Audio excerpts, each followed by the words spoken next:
Role খেতে ছোট বাচ্চার থেকে আমরা বড়রা সবাই কিন্তু ভীষণ ভালোবাসি। বাজারে গেলে রাস্তার ধারে স্ট্রিট ফুডের দোকানগুলোতে যখন এভাবে রোলগুলো সাজানো থাকে, দেখেই কিন্তু খেতে ইচ্ছে করে। Hello everyone, welcome back to my channel Poppy's cooking and blog. আশা করি আপনারা সবাই ভালো আছেন, সুস্থ আছেন। আর আজকে আমি আপনাদের জন্য নিয়ে এসেছি এক দারুণ স্বাদের রোলের রেসিপি, পনির এগ রোল। দেখতে যেমনই লোভনীয়, খেতেও কিন্তু দুর্দান্ত হয়েছিল। আর আজকে এই রোলটি আমি কীভাবে বানিয়েছি সেটাই আপনাদের সাথে শেয়ার করব। আর আমার এই ভিডিওটি ভালো লাগলে আমার চ্যানেলটিকে লাইক, কমেন্ট আর শেয়ার করার সাথে সাথে আমার এই চ্যানেলটিকে সাবস্ক্রাইব করার অনুরোধ রইল। এখানে আমি একটা মিক্সিং বোলের মধ্যে নিয়ে নিব 2 কাপ পরিমাণে ময়দা। এখন এটার মধ্যে আমি নিয়ে নিব হাফ চামচ পরিমাণে নুন আর দিয়ে দিলাম সামান্য পরিমাণে সাদা তেল। নুন আর তেল দিয়ে ময়দাটাকে খুব ভালোভাবে মিশিয়ে নেব। এখন এর মধ্যে অল্প অল্প করে জল দিয়ে খুব ভালো করে ময়দাটাকে মেখে নেব। ময়দাটাকে খুব ভালোভাবে মেখে একটা সফট ডো বানিয়ে নেব।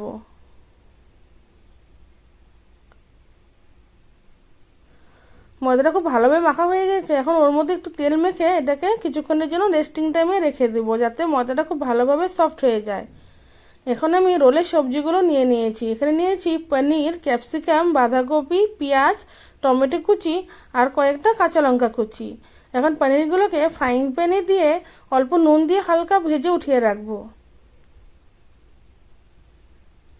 পনিরগুলোকে খুব বেশি ভাজবো না, হালকা জাস্ট কালারটা একটু চলে আসলে উঠিয়ে রাখবো।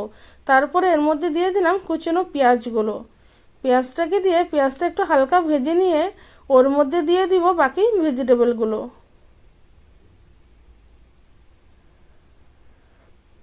পেঁয়াজের কালারটা একটু চেঞ্জ হয়ে এসছে। এখন এর মধ্যে দিয়ে দিব ক্যাপসিকামগুলো। ক্যাপসিকামগুলোকে দিয়ে একটু নেড়ে চেড়ে এর মধ্যে এখন বাকি সবজিগুলোও দিয়ে দিব। দিয়ে দিলাম বাঁধাকপি কুচি, তারপরে এর মধ্যে দিয়ে দিব টমেটো কুচি আর কাঁচা লঙ্কা।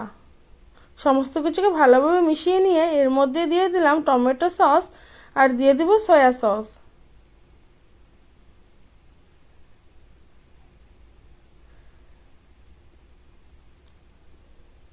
এই সময় গ্যাসের ফ্লেমটাকে হাই রাখবো, কারণ গ্যাসের ফ্লেমটাকে কিন্তু মিডিয়াম রাখলে বা কমিয়ে রাখলে কিন্তু সবজিগুলো বেশি সফট হয়ে যাবে, তখন কিন্তু রোলের মধ্যে সবজিগুলো খেতে ভালো লাগবে না। দিয়ে দিলাম এখানে আমি 2 চামচের মতো পিৎজা পাস্তা সস। তবে আপনাদের কাছে যদি সসটা না থাকে তবে এটাকে স্কিপ করতে পারেন। এখন সমস্ত কিছুকে ভালোভাবে মিশিয়ে নিয়ে এর মধ্যে দিয়ে দিলাম হলুদ গুঁড়ো, সামান্য পরিমাণে জিরে গুঁড়ো, সামান্য পরিমাণে ধনে গুঁড়ো আর একটু কাশ্মীরি লঙ্কা গুঁড়ো।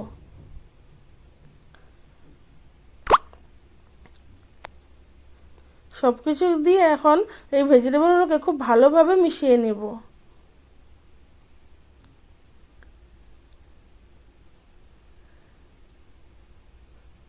এটাকে ভালোভাবে মিশিয়ে নিয়ে এর মধ্যে ভেজে রাখা পনিরগুলোকে দিয়ে দিব। পনিরগুলোকে দিয়ে আবারও ভালোভাবে মিশিয়ে নিলে কিন্তু আমাদের এই রোলের পুরটা একদম রেডি হয়ে যাবে।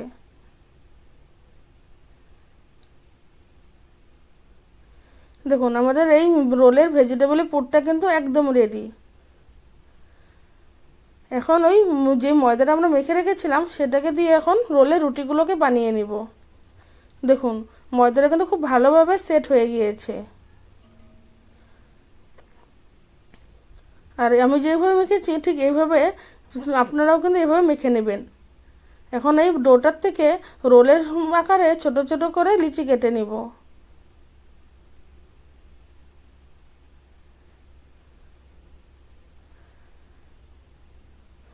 এখন হাতের সাহায্যে লিচিগুলোকে গোল গোল করে শেপ দিয়ে নিব।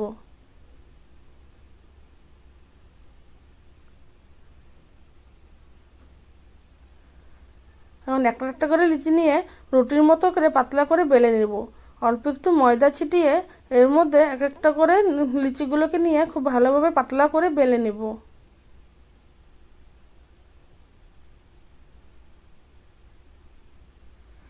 আর এই রুটিগুলো যতটাই পাতলা হবে রোলগুলো খেতে কিন্তু ততটাই ভালো লাগবে। তবে আপনার চেষ্টা করবেন এই রুটিটা যতটুকু পারেন রুটিটাকে পাতলা করে বেলার জন্য, কারণ রুটিটা বেশি মোটা হলে কিন্তু রোলগুলো খেতে ভালো লাগবে না। আমি এভাবে এক এক করে সবগুলো লিচিগুলোকে বেলে নিয়েছি। এখন এক এক করে সবগুলোকে ভেজে নিব, কিন্তু খুব একটা বেশি ভাজবো না, জাস্ট এপিট ওপিট একটু হালকা ছেঁকে নিয়ে উঠিয়ে রাখবো। দেখুন এইভাবে করে এক এক করে সবগুলো রুটি কিন্তু আমরা ভেজে নিয়েছি।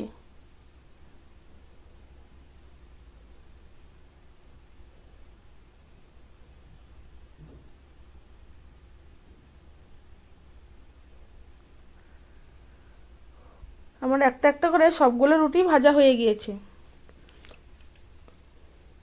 দেখুন এরকম পাতলা পাতলা করে রোলে রুটিগুলোকে ভেজে নিয়েছি, আর রুটিগুলো কতটা সফট হয়েছে দেখুন। আর এই রুটিগুলো যতটা সফট হবে রোলগুলো খেতে কিন্তু ততটাই ভালো লাগবে। এখন একটা ফ্রাইং প্যানে দিয়ে দিলাম তেল, আর এখন এর মধ্যে দিয়ে দেব ডিম। এখানে একটা ডিম একটু নুন দিয়ে বাটিতে এইভাবে ফেটিয়ে নিয়ে ডিমটাকে দিয়ে দিলাম। ডিমটাকে দিয়ে এর উপরে ওই ভেজে রাখা রুটিগুলো থেকে একটা করে রুটি দিয়ে দিব। এই রোল খেতে আপনারা কে কে ভালোবাসেন অবশ্যই কিন্তু আমাকে জানাবেন। আমার দুই ছেলেও কিন্তু এইভাবে রোল খেতে ভীষণ ভালোবাসে, তারা মধ্যে মধ্যে বায়না ধরে এই রোল খাওয়ার। তবে আমি বাইরের রোল দেওয়ার থেকে এইভাবে ঘরে বানিয়ে দেওয়াটাই বেশি চেষ্টা করি, কারণ ছোট বাচ্চাদেরকে তো বাইরের খাবার দেওয়া খুব একটা বেশি ভালো নয়। তো চেষ্টা করি ওদেরকে যতটুকু পারি ঘরেই বানিয়ে দেওয়ার। তো এইভাবে এপিট ওপিট করে ভালো করে রোলের রুটিটাকে ভেজে নেব। একটা করে ভাজা হয়ে গিয়েছে, এখন আবারও আমি এটাতে দিয়ে দিলাম একটা ডিম, আবারও দিয়ে দেবো এর উপরে একটা করে রুটি। ঠিক একই প্রসেসে আমি সবগুলো রুটি এভাবে ভেজে নেব।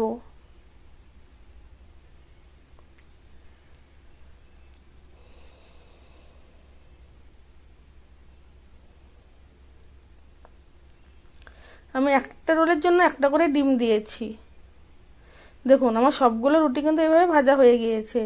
এখন এক এক করে রোলগুলোকে বানিয়ে নেব। এখানে আমি মেয়োনিজ আর টমেটো সসকে একসাথে মিক্সড করে নিব। ওই রুটিগুলো যে ভেজে রেখেছিলাম ওর থেকে একটা রুটি নিয়ে নিলাম, এখন এর মধ্যে দিয়ে দিব ওই যে মিক্সিং করা সসটা।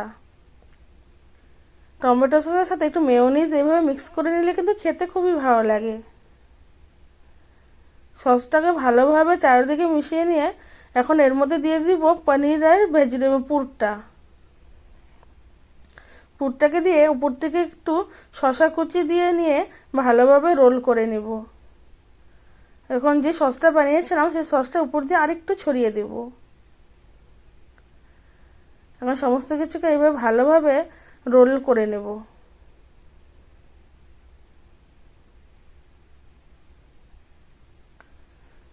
রোল করে একটা কাগজ দিয়ে ভালো করে রোলগুলোকে মুড়ে নিব, যাতে রোলগুলোকে খুলে না যায়।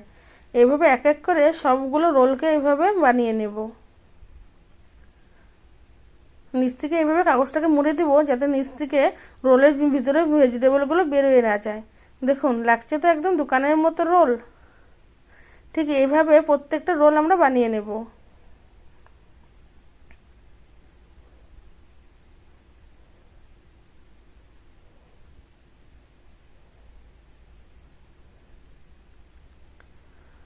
আবারও দিয়ে দিলাম, এবার ভিতরে সমস্ত কিছু দিয়ে এটাকে আবার রোল করে নেব।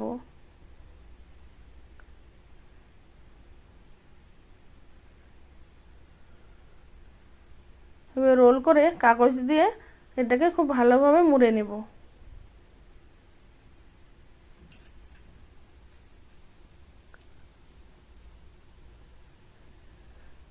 এরকম করে আমি সবগুলোকে রোল বানিয়ে নিয়েছি। দেখুন এক এক করে কিন্তু আমার সবগুলো রোল এইভাবে বানানো হয়ে গিয়েছে। আর ছেলেরা তো দেখেই ঝাঁপিয়ে পড়েছিল যে কতক্ষণে ওরা শেষ করবে। কিভাবে যে এটুকু আমি ভিডিও করেছি সেটা তো একমাত্র ওরাই বলতে পারবে, মানে কতক্ষণে ওরা খাবে এরকম করছিল। আর আমার এই রেসিপিটি ভালো লাগলে অবশ্যই কিন্তু একবার বাড়িতে বানিয়ে দেখার অনুরোধ রইল। আর বানানোর পর খেতে কেমন হয়েছে অবশ্যই কিন্তু আমাকে কমেন্ট করে জানাবেন। আর আমার এই ভিডিওটি দেখার জন্য আপনাদেরকে অসংখ্য ধন্যবাদ। আমার চ্যানেলটিকে সাবস্ক্রাইব করে অবশ্যই কিন্তু আমার পাশে থাকবেন। আবার একদিন আপনাদের সামনে আসবো আরও এক